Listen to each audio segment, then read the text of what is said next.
everyone, this is Nerdy Neuron, and today we're gonna talk about the topic synaptic transmitters. Synaptic transmitters means synaptic neurotransmitters, because every time we are talking about the neuromuscular transmission and different types of synaptic transmitters, but we have never talked about specifically for the types of neurotransmitter and how they work. So there are total 50 neurotransmitter are yet discovered, and they are divided into two groups.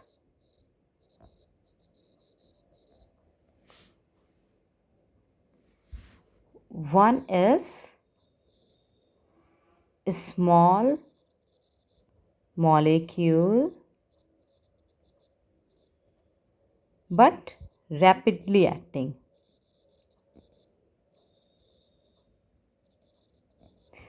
इसकी abbreviation रख लेते हैं SMRA. Okay, a small molecule but they are very rapidly acting. The second group is, इसका just opposite क्या होगा? Large molecule but slowly acting, slow acting, or we can say neuropeptides.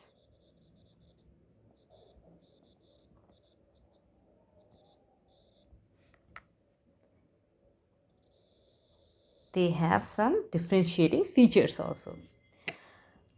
अब SMRA का function क्या है?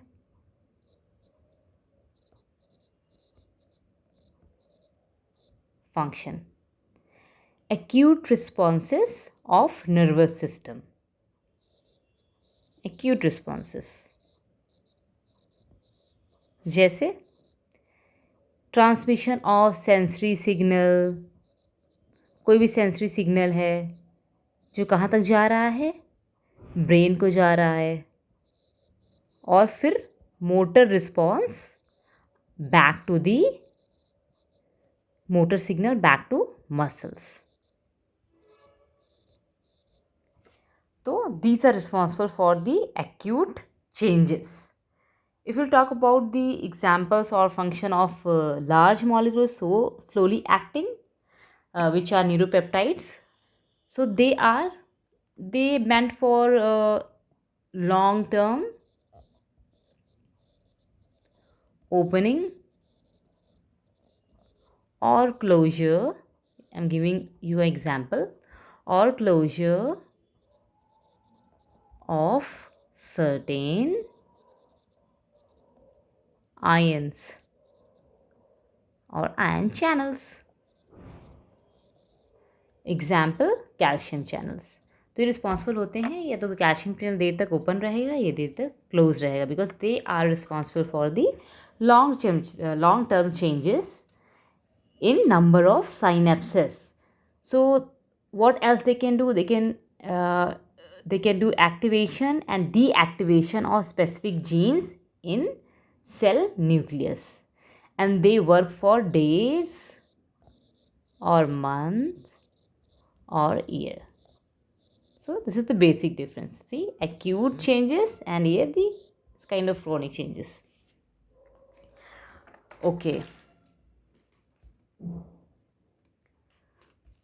so their name and their function, first difference and second difference. If we'll talk about the synthesis of small molecule transmitters, rapidly active transmitters, and large molecule slowly active neurotransmitters, what it will be? Synthesis. इनकी synthesis होती है cytosol, sol of presynaptic terminal.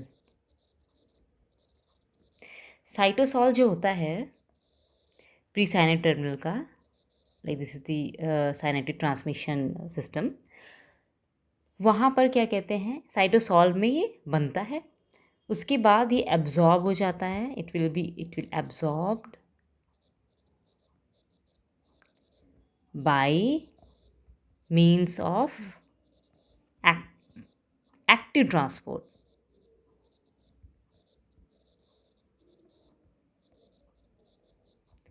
into vesicles, जो भी vesicles हैं. Okay, it's like it will produce and then absorb in vesicles by means of active transport. Now in each time the action potential reaches the presynaptic terminal, यहाँ पे जैसे ही action potential पहुँचेगा तो कुछ vesicles जो होंगे वो रिलीज हो जाएंगे, यहाँ पे आ जाएंगे with the function of docking, and then will come outside by the exocytosis, and they'll reach here within millisecond. Then in next few millisecond they will act on post synaptic membrane, and in this way it will either it will increase the sodium conductance and it will cause the excitation, or increase the potassium conductance and it will cause the inhibition, and they can reused also. If you see here, large molecule and slowly active neuropeptides, so इसमें difference क्या है, ये कहाँ बन रहे थे, cytosol of presynaptic terminal, ये नहीं बनते हैं, they will not form in cytosol of presynaptic terminal. So this is the important point. ये बनते हैं प्री साइनेप्टिक टर्मिनल के साइटोसॉल में, ये नहीं बनते हैं. फिर ये बनते कहाँ हैं? ये बनते हैं सेल बॉडी में. ओके, कैसे? As integral parts of large protein molecules by ribosomes, because ribosomes are site for protein formation in cell body, neuronal cell bodies. अब वहाँ पे बनने के बाद आगे क्या होगा? एक बार राइबोसोम में इनकी एंट्री हो गई, फिर उसके बाद ये एंटर करते हैं कहाँ पे? ER. क्या है? Everybody knows, endoplasmic reticulum. Endoplasmic reticulum के बाद they enter the Golgi body. Golgi body में they will function, they will undergo 2 changes. पहला, अब ये large molecule slowly active protein से मतलब कि न्यूरोपेप्टाइड्स हैं.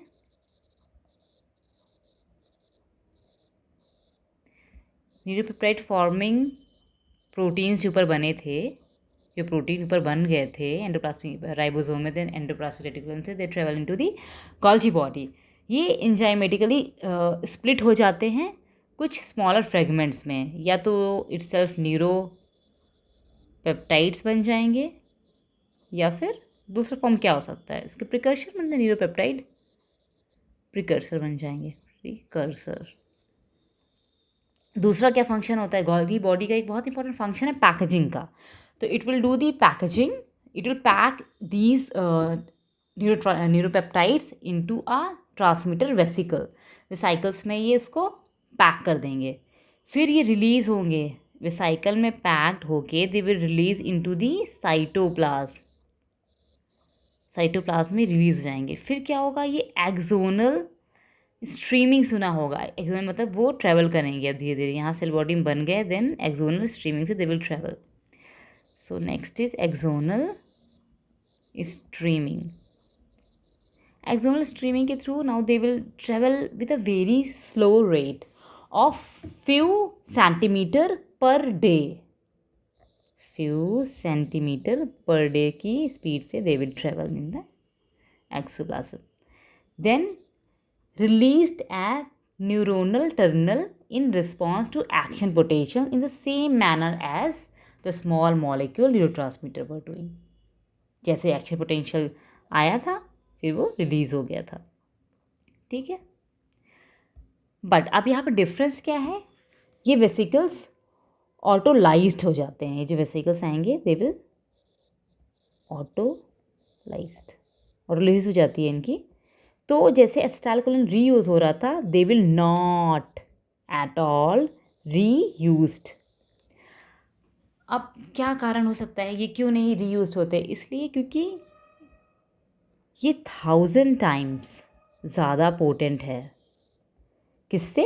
मोर potent than small molecule and slowly active neurotransmitters से। Okay, all right. So these were the basic differences. We talked about the formation, synthesis, and function. Look. Now, its classification is also different. So first we will classify these small molecules, neurotransmitters, and then we will classify the large molecule and slowly active neurotransmitters or neuropeptides. So small molecule के बारे में बात कर लेते हैं। ये कितने classes में हैं क्लासीफाई?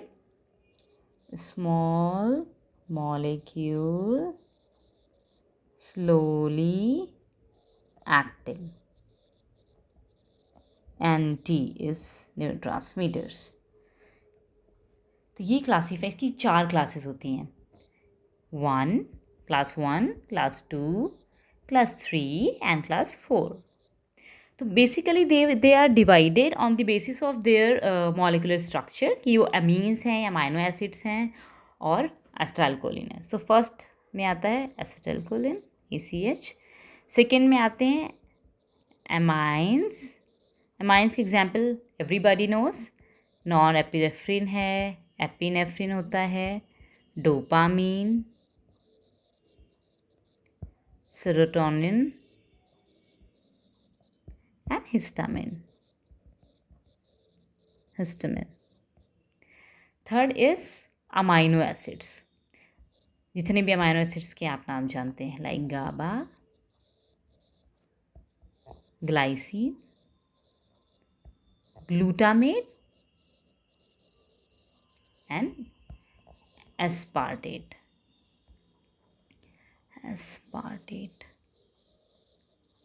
सो ग्लाइसिन के साथ गाबा याद रहता है, ग्लूटामेट के साथ एस्पार्टेट, और ये चारों अमाइनो एसिड्स हैं। 4 है nitric oxide NO। Okay, so they are classic small molecule long slowly acting. They are ये कैसे हैं?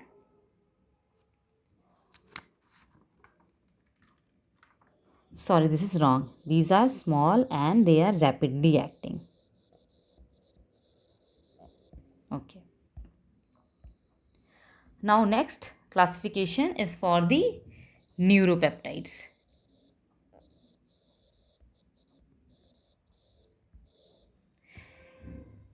तो न्यूरोपेप्टाइड्स का एग्जाम्पल है hypothalamic releasing hormones, pituitary peptides. Peptides act on gut and brain and peptides from the other tissue. So पहला क्या बात की हमने? Hypothalamic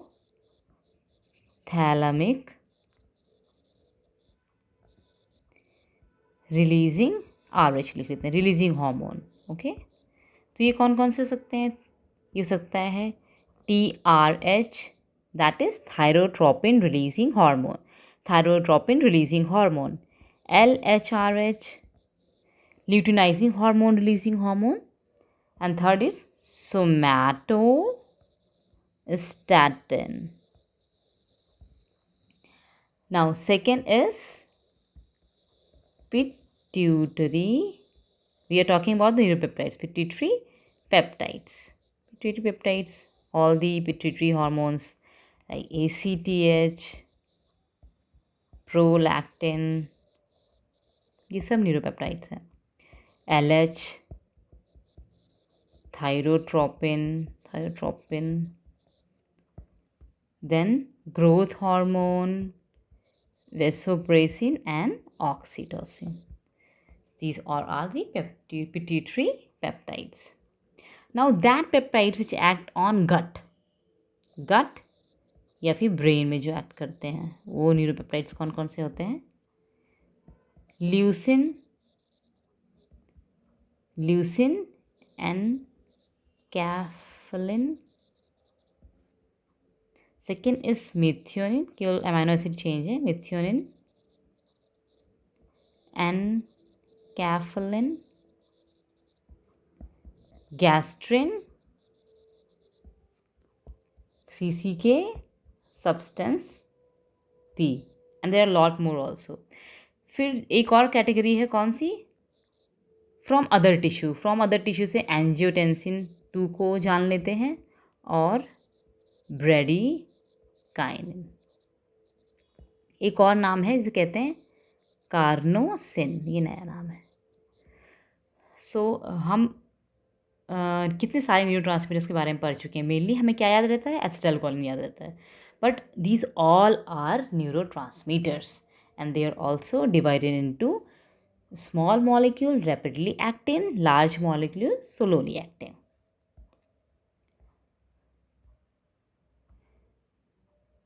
Now it's time to study individually all the small molecule rapidly acting, which are acetylcholine, norepinephrine, dopamine. तो ACH का source कहाँ है, कहाँ से सिक्रीट होता है?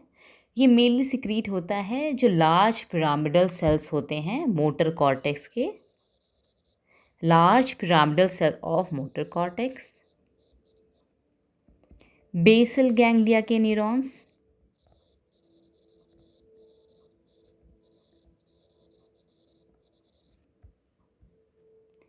मोटर न्यूरॉन्स जो इनर्वेट करते हैं स्केलेटल मसल को, प्री गैंग्लियोनिक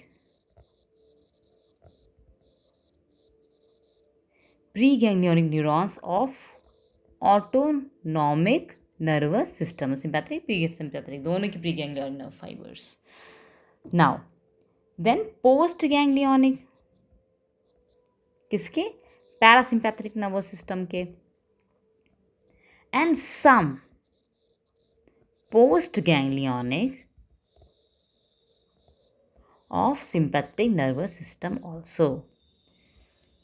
कहाँ से निकला है, ये ब्रेन से निकलता है, तो ये याद रहेगा कि मोटर कॉर्टेक्स से है, बेसल गैंग्लिया से है, ऑब्वियसली स्केलेटल मसल से तो एसिटाइलकोलिन रिलीज होता है, pre ganglionic autonomic nervous system के, post ganglionic specifically for the parasympathetic nervous system and some post ganglionic of sympathetic nervous system. इसका नेचर कैसा है, ये मेनली एक्साइटेटरी होता है, अब क्वेश्चन क्या है, कहाँ पे इनहिबिटरी है, दिस इज इम्पॉर्टेंट। तो ये इनहिबिटरी कहाँ पर है, inhibitory parasympathetic system as it inhibit the heart by vagus inhibitory action है इसका। Now second neurotransmitter name is norepinephrine. अब इसके साइट फंक्शन देख लेते हैं क्या होते हैं। ये न्यूरोनल टर्मिनल उन सेल बॉडीज़ वो सेल बॉडीज़ जहाँ जो लोकेटेड होती हैं ब्रेन स्टेम में, ब्रेन स्टेम एंड हाइपोथैलेमस। तो ये उन सेल बॉडी से उनके नर्व टर्मिनल्स निकलेगा जिनकी सेल बॉडी होती है ब्रेन स्टेम में एंड हाइपोथैलेमस में। तो मेनली ब्रेन स्टेम हाइपोथैलेमस में याद रखना है। स्पेसिफिकली ये निकलता है लोकस सेरुलियस इन पॉन्स। तो ये क्या कंट्रोल करेगा, फंक्शन का क्या हो जाएगा, it will control the mood and it will increase level of wakefulness and it can be excitatory at most of the time। क्या होगा, ये मेनली एक्साइटेटरी है, कुछ थोड़ा सा इसका इनहिबिटरी भी होता है, सम इनहिबिटरी एक्शंस भी होते हैं। मेनली क्या है, ये एक्साइटेटरी। कौन सी किसके बारे में पढ़े, नॉरएपिनेफ्रिन के बारे में। Then next is dopamine is dope. अब डोपामिन ये मेनली कहाँ के न्यूरॉन से निकलेगा, substantia nigra. and its nature is, ये mainly क्या करता है? Inhibition.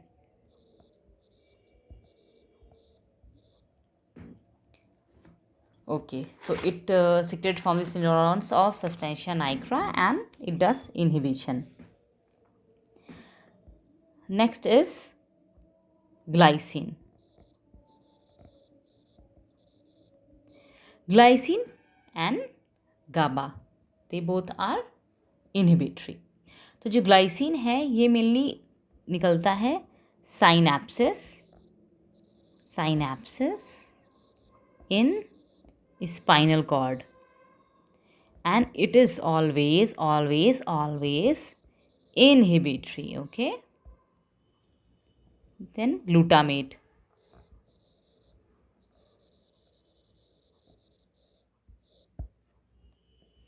जो ग्लूटामेट है ये it secreted from the neurons of sensory pathway which enters the CNS. Okay, all the neurons which enters the CNS, central nervous system, and its nature is excitatory.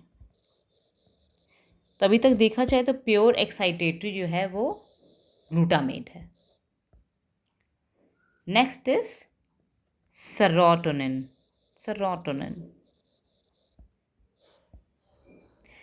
ये कहाँ से secrete होते हैं?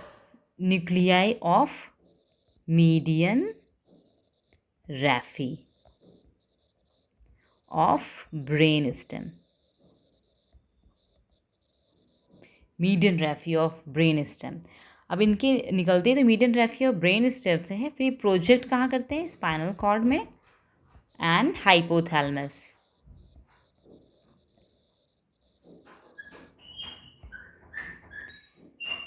Action कैसा होता है? Yes, they are inhibitory to pain pathway. That's why these serotonin is useful in various pain inducing diseases. Pain pathway in spinal cord.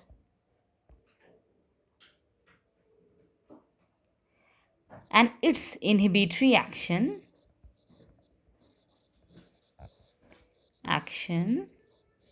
in higher regions of nervous system, it will control our mood, and if it will control our mood, it will cause sleep. ये help करेगा inducing sleep में. तो इसके दो cause क्या हो गए? है इसका इनहिबिटरी एक्शन ही, but is helpful to inhibit the pain pathway and it will induce sleep. Next is nitric oxide which is NO.